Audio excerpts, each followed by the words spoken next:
No hay traición que duela más que la que llega disfrazada de amor. Francesca Moore lo supo justo antes de abrir la boca para dar la noticia que había guardado con tanto cuidado. Estaba embarazada. Si alguna vez pasaste por algo similar, esta historia es para ti.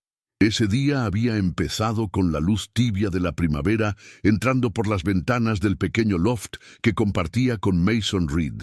Había preparado un desayuno especial, pan de masa madre, café fuerte como a él le gustaba y un pequeño cupcake donde había colocado una vela azul a modo de símbolo. Francesca era así, simbólica, detallista, con un corazón puesto en cada gesto. Llevaba semanas imaginando ese momento, la sorpresa en el rostro de Mason, los ojos brillando, los abrazos entre risas y lágrimas. Llevaba 15 años amándolo. Crecieron juntos, compartieron sueños, derrotas, mudanzas y hasta obras de teatro en las que él actuaba y ella pintaba los fondos. Ese día estaba lista para dar un paso más en ese futuro que tanto habían dibujado juntos. Pero mientras acomodaba la bandeja sobre la mesa, escuchó su voz en el altavoz del teléfono. No era una conversación que debía oír, pero estaba ahí, nítida. Mason le decía a alguien, un amigo tal vez, que no sabía cómo seguir ocultando lo suyo con Chloe. Que ella era distinta, vibrante, desafiante, que no estaba seguro de seguir con Francesca por inercia, y que anoche, después de la función, le había pedido a Chloe que se casara con él. Francesca sintió cómo se le congelaban las manos alrededor de la bandeja.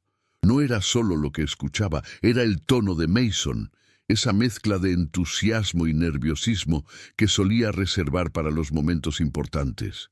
La mención de un anillo, de una propuesta, de un amor que no era el suyo, le taladró el pecho como un cuchillo invisible. No gritó, no entró corriendo a pedir explicaciones. Dejó la bandeja sobre la mesa, temblorosa, y fue directo al baño. Cerró la puerta, respiró hondo, vomitó, se miró al espejo con la cara pálida y los ojos empañados. No era posible, no él, no Mason, no después de todo lo que habían vivido. Durante años había silenciado sus propias dudas, había soportado las largas ausencias justificadas por ensayos, las escenas eliminadas con excusas mal armadas, los silencios sospechosos. Ahora todo cobraba sentido y dolía de una forma física, como si su pecho se quebrara con cada latido. El resto del día transcurrió como en una película muda. Francesca se quedó en casa, sin decir una palabra. Mason salió como de costumbre, ajeno a lo que había desatado. Pero la herida no paraba de sangrar. Horas más tarde, en un impulso casi autodestructivo, revisó su computadora buscando algo que la hiciera dudar de lo que había escuchado. Tal vez había malinterpretado todo. Tal vez era un malentendido. Pero encontró un video. Estaba en una carpeta mal escondida, como si Mason ya ni se preocupara en ocultar sus pasos. En la grabación, él le entrega un anillo a Chloe en el camarín del teatro, rodeado de aplausos y risas. Chloe se lanza a sus brazos y grita, ¡Sí, sí, claro que sí! Francesca sintió que el mundo se le hundía bajo los pies. Cayó de rodillas frente a la pantalla, con las manos cubriendo su boca, como si quisiera contener el llanto que ya no podía parar. Esa noche no durmió, ni comió, ni siquiera lloró como antes lo hacía. Solo sintió una especie de muerte interna, como si algo dentro de ella, algo puro y antiguo, hubiera dejado de existir. A la mañana siguiente, Francesca se presentó en el hospital con un dolor punzante en el vientre y un silencio absoluto en el alma. No había contado a nadie sobre su embarazo. Quería que fuera algo íntimo, suyo, de los dos. Pero ahora, todo lo que había sido motivo de ilusión se convertía en una carga insoportable. Mientras esperaba en la sala de urgencias, rodeada de otras mujeres, con el rostro desencajado y las manos aferradas a una bufanda, sintió que su cuerpo y su mente ya no estaban conectados. No sabía si lo que sentía era tristeza, rabia o una mezcla tóxica de ambas. La doctora fue clara. Se trataba de un aborto espontáneo. El estrés, tal vez, o el cuerpo, que simplemente ya no sostenía más. Francesca solo asintió con la cabeza. No hubo lágrimas, ni preguntas. Solo un vacío que la acompañó hasta el regreso a casa, como si el mundo fuera un eco lejano y ella ya no formara parte de él. Cuando Mason llegó esa noche, Francesca ya estaba acostada en el sofá, cubierta con una manta, los ojos abiertos, pero sin mirar nada en particular. Él entró hablando por teléfono, distraído, sonriendo con una energía que contrastaba brutalmente con el estado de ella. Cuando colgó y notó el silencio, preguntó si todo estaba bien. Francesca no respondió. Le entregó el papel del hospital, doblado en 4. Mason lo leyó en silencio, con las cejas fruncidas y los labios apretados. «No sabía que estabas embarazada», murmuró. Luego se sentó a su lado, pero no la abrazó, no le tomó la mano, no la miró como antes. «No sé cómo manejar esto con Chloe», fue lo único que dijo después. Esa frase, simple y cruel, fue como un último clavo sellando el ataúd de todo lo que habían sido. Francesca lo miró en silencio, reconociendo en sus ojos que ya no quedaba nada de aquel hombre que una vez le prometió quedarse incluso en los inviernos más oscuros. Al día siguiente, Francesca aún no había hablado con nadie. Se sentía como si caminara dentro de una nube espesa, de esas que no dejan ver ni el propio cuerpo. Pero el golpe final llegó cuando Chloe apareció en su puerta sin previo aviso. Entró como si fuera su casa, como si ya lo fuera desde hacía tiempo, con una seguridad ofensiva y una sonrisa que rayaba en la burla. «Solo vine a buscar unas cosas de Mason», dijo, pero su tono decía otra cosa. Observó a Francesca de arriba abajo, con una mirada cargada de superioridad, y soltó sin pudor. «Sé que esto es difícil para ti, pero él me ama. Deberías empezar a aceptarlo». Francesca, aún débil físicamente, sintió cómo la rabia le encendía el pecho, pero no respondió, no gritó, no se rebajó, solo la observó en silencio, como si por fin viera el rostro completo de la mentira que había vivido por años. Mason, que llegó minutos después, ni siquiera intentó suavizar la situación. Se limitó a mirar a Chloe y decirle, «¿Ya tienes todo?». Esa noche, Francesca hizo su maleta. No era grande, solo lo suficiente para irse unos días. No dejó nota, no buscó dramatismo. Guardó algunas mudas de ropa, una libreta de dibujo, su pasaporte y se fue al aeropuerto sin mirar atrás. Llamó a su hermana desde la sala de embarque con voz ronca y pocas palabras. «Voy para allá. Solo necesito estar lejos». Su hermana, que vivía en Milán, la recibió con los brazos abiertos, sin preguntas, como solo alguien que conoce el dolor puede hacerlo. Durante los primeros días, Francesca dormía a ratos, comía poco y no salía de casa. No revisaba redes, no hablaba con nadie más. Solo dibujaba. Llenaba páginas enteras con trazos oscuros, desordenados, como si necesitara vaciar todo lo que tenía dentro. A veces lloraba en silencio, a veces solo respiraba hondo. Pero en medio de todo ese caos, había algo nuevo, un espacio donde podía existir sin tener que fingir. Y eso, aunque mínimo, fue el primer paso. Los días en Milán se convirtieron en semanas. Francesca no hablaba mucho, pero pintaba como nunca antes. Su hermana le había preparado un pequeño rincón en el ático, con luz natural y una mesa vieja que servía de estudio improvisado. Allí se perdía por horas, manchando lienzos con colores que no buscaban belleza, sino verdad. Pintaba rabia, dolor, traición.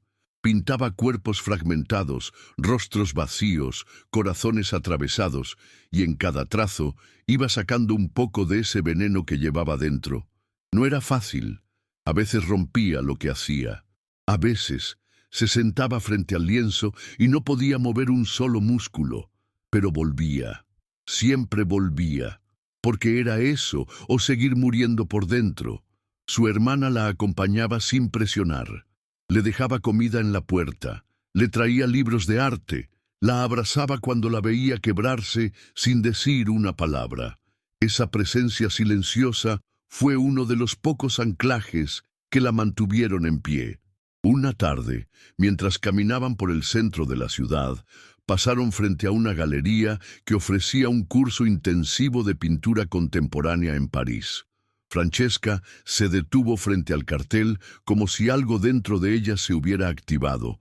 París había sido siempre un sueño lejano, un lugar que imaginaba desde niña como sinónimo de libertad creativa. Durante años, Mason había prometido que irían juntos, pero siempre encontraba una excusa para posponerlo. No es el momento, decía. Tal vez el año que viene. Ahora, con el cartel frente a ella, sintió una punzada en el pecho, pero también una chispa, algo que no había sentido en mucho tiempo. Ilusión. Esa noche, en silencio, se inscribió en el curso. No le dijo a nadie hasta tener el boleto de avión, y por primera vez en meses durmió profundamente, con el pasaporte bajo la almohada como si fuera un amuleto. No sabía qué encontraría en París, pero sí sabía lo que dejaba atrás, una versión rota de sí misma que ya no quería volver a ser. Llegar a París fue como aterrizar en otro cuerpo. Francesca se instaló en una pequeña residencia para estudiantes cerca de Montmartre, en una habitación austera pero bañada de luz. No llevaba muchas cosas, pero llevaba consigo todo lo que necesitaba: pinceles, cuadernos y una nueva disposición a empezar de cero. Al principio, la ciudad la abrumaba. Todo parecía demasiado vivo, demasiado rápido, demasiado ruidoso para alguien que venía de meses en silencio, pero también estaba llena de estímulos, de colores nuevos, de rostros desconocidos que no sabían nada de su historia, y eso la liberaba. En la academia, al principio se sentía intimidada. Era la mayor del grupo, la que no hablaba francés, la que parecía haber llegado de otro planeta, pero sus obras hablaban por ella. En cada ejercicio, en cada lienzo, dejaba trozos de una historia que empezaba a transformar. No tardó en llamar la atención de uno de sus profesores, quien le dijo: «Tienes algo que no se aprende, pintas con el cuerpo entero». Fue en una de esas clases donde se reencontró con Julián. No lo veía desde que tenían 12 años. Habían compartido la infancia en la misma calle de Buenos Aires hasta que su familia se mudó a Francia. Él era ahora un artista gráfico que trabajaba en una editorial local y daba clases ocasionales en la academia. Se reconocieron de inmediato, con esa mezcla rara de familiaridad y sorpresa que solo se da con las personas que nos conocieron antes del dolor. Julián no preguntó por Mason. Solo le habló de lo feliz que estaba de verla, de cómo había cambiado su trazo, de lo mucho que admiraba su fuerza. A Francesca le costó dejarlo entrar, no porque no quisiera, sino porque ya no sabía cómo hacerlo. Pero Julián no empujó. Caminó a su ritmo, le recomendó libros, la invitó a exposiciones, le presentó gente nueva, y poco a poco, sin darse cuenta, Francesca empezó a sonreír de nuevo. No era felicidad, todavía, pero era esperanza, y eso, para ella, ya era más que suficiente. Francesca no tenía intención de enamorarse de nuevo, no después de Mason, no después de haberse roto por completo. Pero con Julián fue diferente. No hubo promesas, ni urgencias, ni máscaras. Solo conversaciones largas sobre arte, caminatas al atardecer, silencios cómodos, respeto. Julián no la interrumpía cuando hablaba. No la hacía sentir pequeña. No comparaba su mundo con el suyo. La miraba con atención, como si cada palabra que salía de su boca fuera una pincelada importante en un cuadro que él no quería arruinar. Con el tiempo, Francesca empezó a abrir espacios. Lo invitó a su taller, le mostró los cuadros que nunca había enseñado a nadie, y él los observó como si fueran reliquias. No opinó, no corrigió, solo le dijo: Sos valiente por haber seguido pintando en medio de todo esto. Ella no respondió. Pero esa noche, por primera vez en mucho tiempo, se permitió dormir abrazada a alguien. No por necesidad, no por vacío, sino porque se sentía a salvo. Una mañana, mientras preparaban café juntos en su pequeño apartamento, Francesca recibió un correo inesperado. Era de Mason. No lo había bloqueado, pero tampoco lo esperaba. El mensaje era breve, casi torpe. Le decía que estaba en París por unos días, que había visto en redes una nota sobre su exposición y que quería hablar. Francesca sintió un nudo en el estómago. No de amor, no de ilusión, de incomodidad, de alerta. No respondió de inmediato. Se quedó mirando la pantalla en silencio mientras Julián lavaba los platos con una naturalidad desarmante. Finalmente levantó la vista y le dijo: Mason está en París. Julián no preguntó qué pensaba hacer, solo le dijo: lo que decidas está bien, pero no dejes que robe tu paz. Esa frase quedó dando vueltas en su cabeza todo el día, porque ahora, por fin, tenía algo que proteger: su paz, su nueva vida, su verdad, y no estaba dispuesta a entregarla fácilmente. A pesar de todo, Francesca accedió a verlo. No porque le debiera algo, sino porque necesitaba cerrar esa historia con sus propios ojos. Lo citó en un café discreto del Distrito 13, lejos de las galerías y de su nuevo entorno. Cuando Mason llegó, estaba más delgado, con la barba descuidada y una mirada que no lograba sostenerse en ningún punto fijo. Parecía nervioso, ansioso por decir algo que ya no importaba. Ella, en cambio, estaba serena. Llevaba una bufanda azul, la misma que usó el día del hospital, pero ahora le daba un nuevo sentido.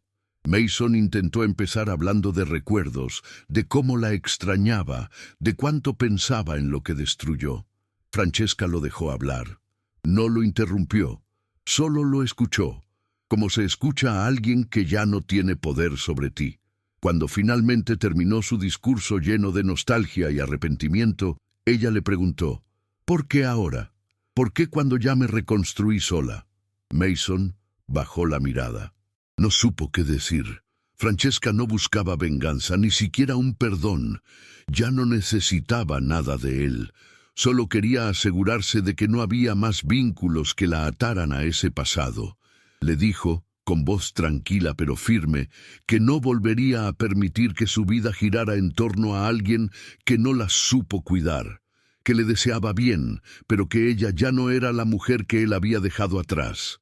Mason intentó tocar su mano, pero ella la retiró con suavidad. No quiero odio, Mason, solo distancia. Se levantó, pagó su café y salió sin mirar atrás. Afuera respiró hondo. El aire de París tenía otro sabor ese día. No era alivio, era convicción. Había cerrado el ciclo, y no por él, sino por ella. Al llegar a casa, encontró a Julián esperándola con una flor envuelta en papel de diario. No preguntó cómo había ido, solo la abrazó. Y en ese abrazo, Francesca supo que por fin estaba en casa. Las semanas siguientes a ese encuentro no trajeron caos, como Francesca había temido. Al contrario, le dejaron una calma extraña, como si su cuerpo por fin hubiera soltado un peso que llevaba demasiado tiempo cargando. No volvió a saber de Mason, ni quiso. En su lugar, se dedicó por completo a su trabajo. La exposición que estaba preparando empezó a tomar forma con una claridad nueva. No eran cuadros que hablaban de dolor, sino de transformación. No era la historia de una víctima, sino la de una mujer que había atravesado el fuego sin dejar que el fuego la consumiera. El día de la inauguración, la galería se llenó de voces, de pasos, de ojos que recorrían cada obra como si buscaran respuestas propias. Julián estaba a su lado, discreto, sin querer robar escena. Ella, con un vestido rojo intenso, caminaba entre los lienzos como alguien que se reconoce a sí misma por primera vez. No necesitaba explicar nada. Cada trazo hablaba por ella. Una mujer mayor se le acercó al final de la noche. Tenía los ojos húmedos y la voz temblorosa. «Gracias por esto», le dijo. No sabe cuánto necesitaba ver algo así. Francesca sintió un nudo en la garganta. No esperaba tanto.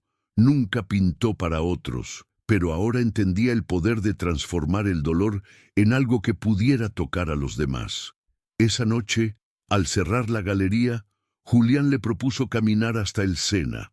París estaba en calma, con las luces reflejándose en el agua y un murmullo lejano de vida nocturna. Se sentaron en un banco, sin hablar durante varios minutos. Finalmente, Julián le tomó la mano y le dijo: «Sabes que no estás sola, ¿no?». Francesca asintió. No por él, no por lo que tenían, sino porque por fin se tenía a sí misma. Y eso era lo más valioso. Ya no era la mujer rota que escapó de una vida hecha trizas. Era alguien que eligió reconstruirse, pieza por pieza, con los colores que ella misma había elegido. Unos días después, mientras revisaba algunos bocetos en su taller, Francesca recibió una carta. No era de Mason ni de nadie conocido. Venía de una fundación artística que había visitado su exposición y quería invitarla a participar en un programa de residencias para mujeres artistas latinoamericanas. Era una oportunidad increíble, de esas que en otro tiempo habría dudado en aceptar por miedo a dejar algo atrás. Pero ahora no más postergaciones. Francesca sabía que era el momento de expandirse, de seguir el impulso que había recuperado. Aceptó sin dudar. Al contárselo a Julián, él sonrió con orgullo y un dejo de nostalgia. «Te voy a extrañar, pero tenés que ir. Este es tu camino, Fran». Ella lo abrazó con fuerza, con gratitud, con ese amor maduro que entiende que apoyar también es saber soltar. El viaje sería por 3 meses, y lo vivió como una celebración de todo lo que había logrado sobrevivir. La residencia fue en una villa al sur de Francia, rodeada de campo, silencio y mujeres que, como ella, habían pasado por pérdidas, abandonos o crisis profundas. Compartían historias entre pinceles, tejidos, esculturas. Cada una hablaba desde un lugar distinto, pero todas tenían algo en común. Habían elegido no quedarse en el dolor. Una tarde, mientras pintaba bajo un árbol, Francesca pensó en todo lo que había atravesado desde aquella mañana del cupcake y la vela azul. Se preguntó si alguna vez volvería a pensar en Mason, sin sentir ese nudo, pero luego sonrió, porque ya no importaba. No como antes. Él ya no definía su historia. No era su final ni su principio, solo una página. Y aunque doliera, también había sido la puerta hacia una vida que de otro modo nunca se habría atrevido a construir. Esa tarde terminó un cuadro al que llamó Caminos de Acero. Era su forma de rendirse homenaje, de recordarse que no importa cuántas veces te rompas, siempre podés rehacerte con más firmeza. Cuando regresó a París, la ciudad ya no le parecía inmensa ni ajena, era suya. Conocía cada rincón del barrio, los rostros del mercado, los olores de las panaderías al amanecer. Había hecho de ese lugar su refugio, su taller, su escenario personal. Julián la recibió en la estación con una sonrisa tranquila y un abrazo largo, de esos que no apuran, que solo contienen. No hablaron del futuro, ni de lo que vendría. No lo necesitaban. Se habían convertido en compañeros de ruta, sin etiquetas, sin urgencias. Esa noche, Francesca volvió a dormir en su cama, bajo el mismo techo que un día sintió como prestado, y se sintió plenamente en casa. Revisó sus lienzos antiguos, sus bocetos de los primeros días, y notó cuánto había cambiado. No solo en su arte, en su forma de mirar, en su forma de estar. Ya no pedía permiso para ocupar espacio. Semanas después, recibió una invitación para exponer en una galería más grande, en pleno Le Marais. Su nombre comenzaba a circular entre críticos y curadores. Pero eso no era lo que más la emocionaba. Lo que realmente le importaba era saber que cada paso que daba era suyo, que no debía nada a nadie, que había elegido no quedarse donde no era valorada, aunque eso implicara perderlo todo. Preparó la muestra con calma, sin el miedo de antes. Cada cuadro contaba un fragmento de su proceso: el vacío, la rabia, la introspección, la reconstrucción. Julián la ayudaba con la logística, pero siempre le recordaba que no necesitaba hacer más de lo que sentía, que lo importante era la verdad. El día de la inauguración, alguien le preguntó si los cuadros eran autobiográficos. Francesca sonrió. Sí, pero también podrían ser tuyos, o de cualquiera que haya tenido que empezar de nuevo. Y en ese momento entendió que su historia ya no era solo suya. Era un puente, un testimonio, una posibilidad para otras. Una noche, mientras caminaba sola por las calles empedradas de Montmartre, después de una clase abierta que había dado para jóvenes artistas, Francesca pensó en cuánto le habría gustado a su yo de hace años poder verse así, con la cabeza en alto, la espalda erguida y la certeza de no deberse a nadie más que a sí misma. Recordó esa escena dolorosa en su apartamento, el momento exacto en que Mason no supo sostenerla después del aborto, y se dio cuenta de que no había llorado por eso en mucho tiempo. No porque ya no doliera, sino porque ahora la herida estaba cerrada. Había dejado una cicatriz, sí, pero también había construido sobre ella. En ese paseo solitario, se permitió un pequeño ritual. Dejó una carta sin destinatario en una banca, con una frase escrita a mano: no fuiste el final de nada, solo el comienzo de mí misma. Y siguió caminando, sin mirar atrás. Días más tarde recibió una llamada inesperada. Una revista cultural quería hacerle una entrevista.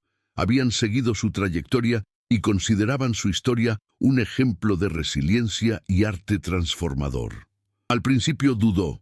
No le gustaba exponerse más de la cuenta, pero luego pensó en todas las mujeres que podrían sentirse identificadas. Aceptó. En la entrevista habló con honestidad, sin victimismo ni adornos. Contó su historia tal cual fue: la entrega, la traición, el dolor, el derrumbe y luego el renacimiento. La nota se volvió viral, no por escándalo, sino por verdad.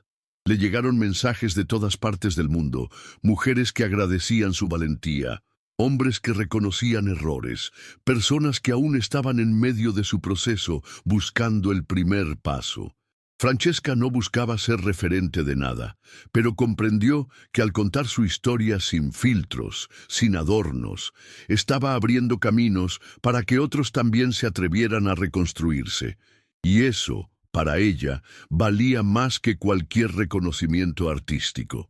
En una de esas mañanas tranquilas de domingo, con el sol colándose por las cortinas y el aroma del café llenando la cocina, Francesca se sentó frente a la ventana con su cuaderno de dibujo. No tenía prisa por crear. Ya no necesitaba demostrar nada. Simplemente trazaba líneas suaves, casi meditativas, dejando que su mano recorriera el papel sin instrucciones. Julián llegó en silencio, le dejó un beso en la cabeza y se sentó frente a ella con una taza entre las manos. No hablaron, solo compartieron ese instante sencillo, sereno, lleno de una cotidianidad que antes parecía inalcanzable. Francesca pensó en cuántas veces había confundido amor con sacrificio, compañía con dependencia, entrega con pérdida de identidad. Ahora entendía que amar no debía doler, que podía existir un vínculo donde no se perdiera a sí misma, y que era posible ser feliz sin renunciar a su voz, a sus sueños ni a su espacio. Ese mismo día, revisando correos antiguos por accidente, encontró un mensaje sin abrir de Mason, fechado varios meses atrás, justo después de su encuentro en París. Lo había ignorado sin querer. Dudó por un segundo si abrirlo, pero lo hizo. Era un texto corto, sin manipulación ni reclamos. Solo decía: gracias por ser valiente. Aprendí tarde, pero aprendí. Te deseo luz. Francesca no sintió ira, ni tristeza, ni alivio, solo una especie de aceptación madura, porque a veces las personas llegan a su comprensión cuando ya no hay nadie esperando del otro lado. Cerró el correo, lo archivó y volvió al presente. Tenía una clase que preparar, un cuadro por terminar y un almuerzo con Julián y sus amigos. No había espacio para revivir lo que ya no existía, porque su vida actual estaba hecha de decisiones conscientes, no de consecuencias, y cada paso que daba, cada pincelada, cada palabra compartida, era una declaración silenciosa pero poderosa. No me quebré, me rearmé. Un año después de aquella primera exposición, Francesca fue invitada a dar una charla en una universidad de arte. No era algo que hubiese buscado, pero aceptó porque sentía que estaba lista. El auditorio estaba lleno de estudiantes jóvenes, con los ojos bien abiertos y libretas en las manos. Cuando subió al escenario, se le secó la boca por un segundo, pero entonces recordó todo lo que había atravesado. Se sostuvo en su historia, en su verdad. Habló con una naturalidad que sorprendió hasta a ella misma. No usó términos grandilocuentes ni frases ensayadas. Contó cómo había sido amar a alguien que no la amaba de vuelta, cómo se había sentido invisible, anulada, cómo fue reconstruirse desde el fondo, sola, cansada y sin garantías. Pero también contó cómo había descubierto que la fuerza no siempre viene con ruido, que a veces se manifiesta en los pequeños actos de dignidad diaria. Al terminar, la ovacionaron. Pero lo que más la emocionó fue una chica que al acercarse le dijo: «Gracias por hacerme sentir que no estoy loca por querer empezar de nuevo».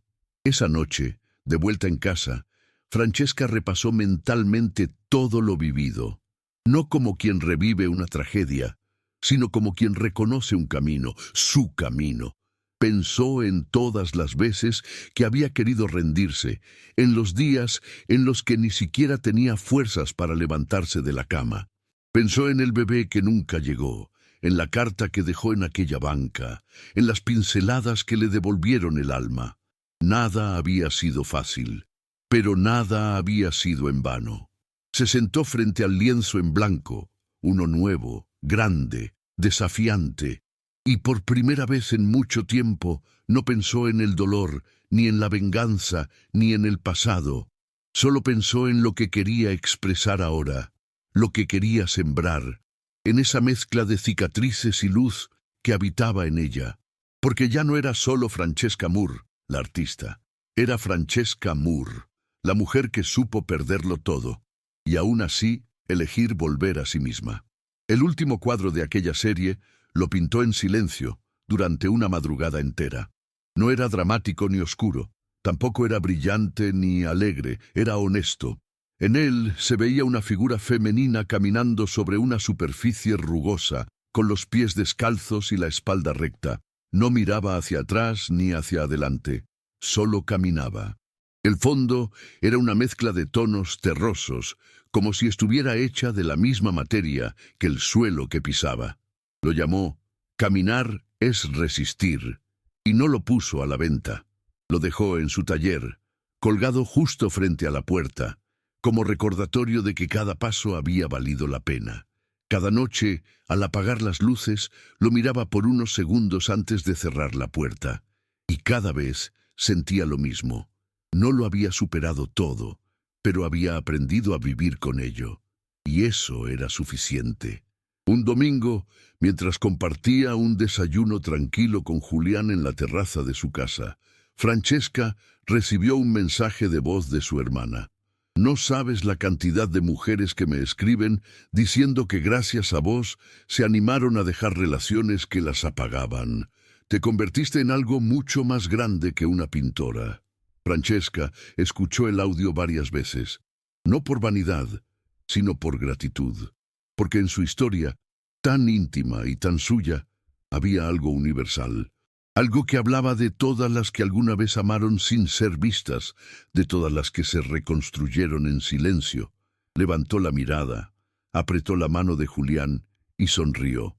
Ya no le dolía el nombre de Mason, ni lo que no fue, porque ahora su vida era otra, una que eligió, una que construyó con manos firmes, una donde podía decir con certeza, estoy aquí, y esta soy yo. El amor que no me dio, me lo tuve que dar yo, y eso fue lo que me salvó. Si esta historia tocó algo dentro de ti, si alguna vez tuviste que reconstruirte desde los pedazos y elegiste seguir adelante, dale like al video. Cuéntame en los comentarios qué parte más te impactó o te hizo pensar en tu propia vida. Suscríbete para no perder más relatos como este y comparte este video con alguien que necesite recordarse que nunca es tarde para empezar de nuevo.